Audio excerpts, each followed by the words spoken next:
हरे कृष्णा। प्रेम से बोलिए जीवित वाहन भगवान की जय, ज्योतिया माई की जय। ओम नमः शिवाय। प्रिय भक्तगणों, आज कृष्ण पक्ष आश्विन मास की अष्टमी तिथि है और आज महापुण्य फलदायी जितिया व्रत है। यह जितिया व्रत देवतुल्य संतान को देने वाली मानी जाती है। इस व्रत के प्रभाव से संतान दीर्घायु होते हैं। यह सबसे कठिन व्रतों में से एक माना जाता है। आज के दिन जितिया व्रती महिलाओं को इस पवित्र कथा को अनिवार्य रूप से श्रवण करना चाहिए, तभी यह व्रत फलदायी होता है। आज मैं सुना रही हूँ जितिया व्रत की संपूर्ण 5 बड़ी ही दुर्लभ कथाएं। इस व्रत को करने तथा व्रत की कथा को श्रवण करने से जितिया महिलाएं जब तक जीवित रहती हैं तब तक भगवान ज्योतिवाहन की कृपा से उस माता के पुत्र का कोई बाल भी बाका नहीं कर सकता। इस व्रत कथा के प्रभाव से पुत्र की आयु लंबी होती है, घर में सुख समृद्धि तथा लक्ष्मी का वास होता है। तो आप सभी भक्तगण इस पवित्र व्रत कथा को बड़ी श्रद्धा और प्रसन्नचित्त मन से सुनिएगा। 2 बहनें थी, एक का नाम सुखिया और एक का नाम दुखिया था।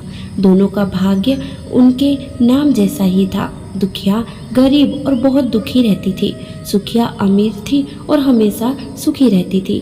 दोनों एक ही गांव में रहते थे। दुखिया सुखिया के घर में काम करती थी, साफ सफाई करती थी, खाना बनाती थी और जो खाना बच जाता था वह खाना सुखिया दुखिया को दे देती थी। इसी तरह दुखिया का घर चलता था। समय बीतता गया, दोनों के बच्चे थे।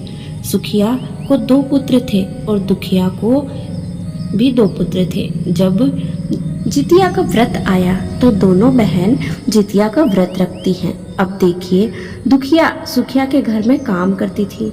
व्रत के दिन दुखिया ने सुखिया के घर जो चावल फटका था, चावल को साफ किया था, उसमें से जो खुद निकला वह अपने लिए रख ली और साफ चावल सुखिया को दे दी। फिर साग को चुनती है, पत्तियों को डंठल से अलग करती है। बढ़िया साग सुखिया के लिए रख देती है और जो डंठल था वह अपने लिए रखी। अब दुखिया ने सुखिया के घर सारा काम कर खाना बना दिया और अपने घर चावल की खुद्दी और साग के डंठल लेकर गई। बनाने के लिए खुद्दी का चावल और साग की डंठल बनाकर वह खाना अपने बच्चों को खिलाई और खुद भी खाई। उसके बाद दुखिया सोने चली। आधी रात में एक बूढ़ी औरत उसके घर पर आकर दरवाजे खटखटाती है तो दुखिया पूछती है कि कौन है। तब बुढ़िया बोलती है, बेटा हम हैं। दुखिया ने उठकर फाटक खोला और पूछती है, अम्मा आपको क्या चाहिए? इतनी रात में आप यहाँ किस लिए आई है? बूढ़ी बोलती है कि बेटा मुझे बहुत भूख लगी है, कुछ खाने को दे दो। दुखिया उसे घर के अंदर ले जाती है और कहती है कि हम लोग बहुत गरीब हैं। आज मैंने खुद्दी का चावल और साग के डंठल बनाए हैं, क्या आप खाएंगी? तो बुढ़िया माई कहती है, हाँ क्यों नहीं खाएंगे, हमें बहुत भूख लगी है, हम वही खा लेंगे। दुखिया अंदर जाकर खुद्दी का चावल और साग के डंठल लाती है, बूढ़ी को खाने के लिए दे देती है। बूढ़ी माई खाना खाने के बाद कहती है, मुझे अच्छे से कुछ दिखाई नहीं देता, इतनी रात के अंधेरे में मैं अपने घर कैसे जाऊंगी?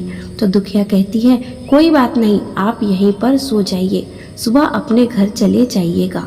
तो बुढ़िया दुखिया के घर में सो जाती है। फिर थोड़ी देर बाद उठकर बूढ़ी बोलती है, बेटा मुझे दीर्घ संख्या पैखाना लगा है, कहाँ करूँ? तो दुखिया कहती है, मेरे घर में बाथरूम नहीं है, इसलिए आप इधर कोने में कर लीजिए। बूढ़ी माई पूछती है कि बेटा भड़ भड़ करे या छर छर करे? दुखिया नींद में थी तो वह कहती है, माताजी भड़ भड़ कर दो, मैं सुबह साफ कर दूंगी। फिर थोड़ी देर बाद बूढ़ी अम्मा पूछती है कि बेटा मैं अपने हाथ कहाँ साफ करूं? तो दुखिया कहती है, आप मेरे सर में अपने हाथ को साफ कर लीजिए। अब सुबह होती है तो दुखिया को यह सब सपने जैसा लगता है कि सोते समय मुझे कोई सपना आया होगा। वह ज़्यादा कुछ नहीं सोची और नदी में नहाने के लिए चली जाती है। जब वह नदी में नहाती है और अपने बाल को धोती है तो उसके बालों में से होते हुए जो पानी बहता है वह सोने का पानी होता है। आसपास की सभी महिलाएं यह देखकर चकित हो जाती है और कहती है, तुम्हारे बालों से तो सोने का पानी गिर रहा है, क्या बात है? फिर क्या था? उसे रात की सारी बात याद आ जाती है। वह दौड़कर अपने घर की ओर भागती है, सोचकर कि उसका घर दीर्घ शंका से गंदा हुआ होगा, पहले उसको साफ करना होगा। जब वह अपने घर में जाती है तो देखती है कि घर के हर कोने में ढेर सारा सोना बिखरा पड़ा है। यह देखकर दुखिया बहुत ही खुश हो जाती है और सोचती है कि जीमुतवाहन भगवान की कृपा से जो मेरे घर रूप धारण करके आए थे, मुझे इतना आशीर्वाद दिया। अब दुखिया धनवान हो गई थी। अब क्या था? सुखिया के घर जाना और काम करना बंद कर देती है। दुखिया अब अपना व्रत पूरा करती है तो अपने पुत्र से कहती है कि जाओ मौसी के घर से तराजू लेकर आओ, यह नापने के लिए कि यह सोना कितना है। बच्चा बहुत खुशी से सुखिया मौसी के घर जाता है तो तराजू मांगता है और सुखिया पूछती है कि तराजू पर क्या नापना है। तो बच्चा बोला, मेरे घर में बहुत सारा सोना है, उसी को माँ नापेगी। सुखिया कहती है, खाने के लिए तुम्हारे पास कुछ भी नहीं है और सोना नापेंगे? मुझसे झूठ कहते हो? तो बच्चा कहता है, नहीं, मैं झूठ नहीं बोल रहा हूँ। सुखिया सोचती है, जब तराजू मांगी है तो कुछ ना कुछ जरूर ही नापेगी, इसलिए वह तराजू के पीछे गोंद लगा देती है कि जो भी नापेगी वह थोड़ा सा इसमें चिपक जाएगा।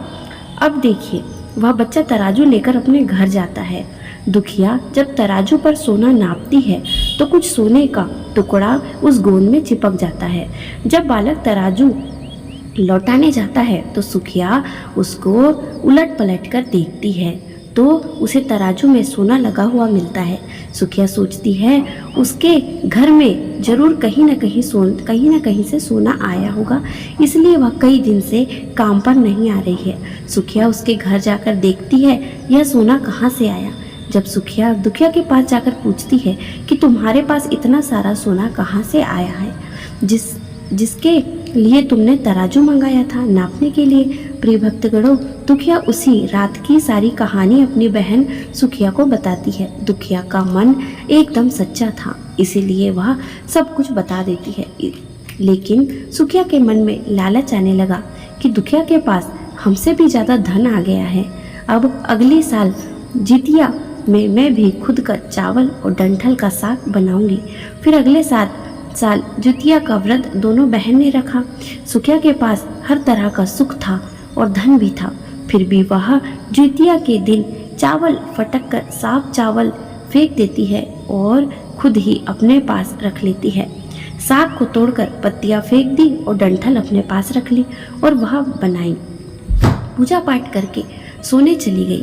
फिर आधी रात में उसके घर में भी बूढ़ी अम्मा आई और दरवाज़ा खटखटाती है। सुखिया उसका इंतजार तो कर रही थी, वह तुरंत दरवाज़ा दौड़कर खोलती है, बूढ़ी अम्मा को अपने घर के अंदर ले आती है।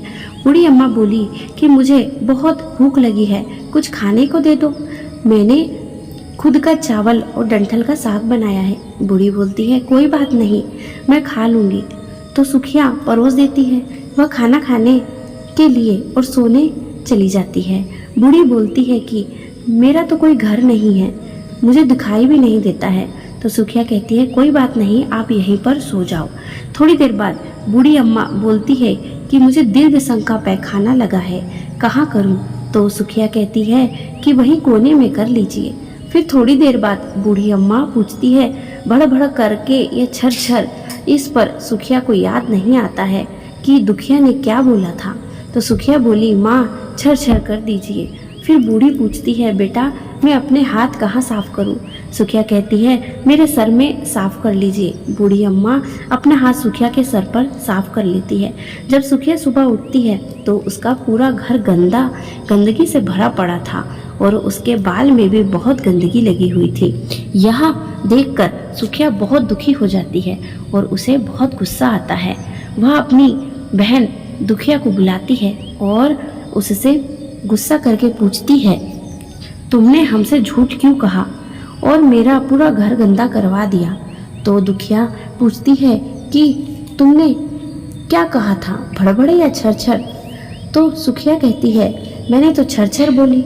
तो दुखिया कहती है, यहीं पर तो तुमने गलती कर दी, और तुम्हारे पास तो सब कुछ था, किसी चीज़ की कोई कमी नहीं थी, फिर भी तुमने लालच किया। मेरे पास तो कुछ भी नहीं था, तुम्हारे पास तो सब कुछ था। तुम्हारे घर जीवित वाहन भगवान भेष बदल कर आए, लेकिन फिर भी तुमने उन्हें अच्छा खाना नहीं परोसा। मेरे पास तो कुछ भी नहीं था, इसीलिए मैंने उन्हें खुद्दी का चावल और साग, डंठल का साग परोसा था। तुमने अपने घर आए भगवान का अपमान किया है। सब कुछ रहते हुए भी तुमने साग और भात खिलाया। तुम्हारे पास सब कुछ होते हुए भी तुमने लालच नहीं करना चाहिए था, इसीलिए तुम्हारे साथ बुरा हुआ है। अब क्या था? सुखिया को अपनी गलती का पछतावा हुआ और वह दुखी मन से अपने घर चली गई। जैसा उसने किया वैसा उसने फल पाया। प्रेम से बोलिए जीवित वाहन भगवान की जय।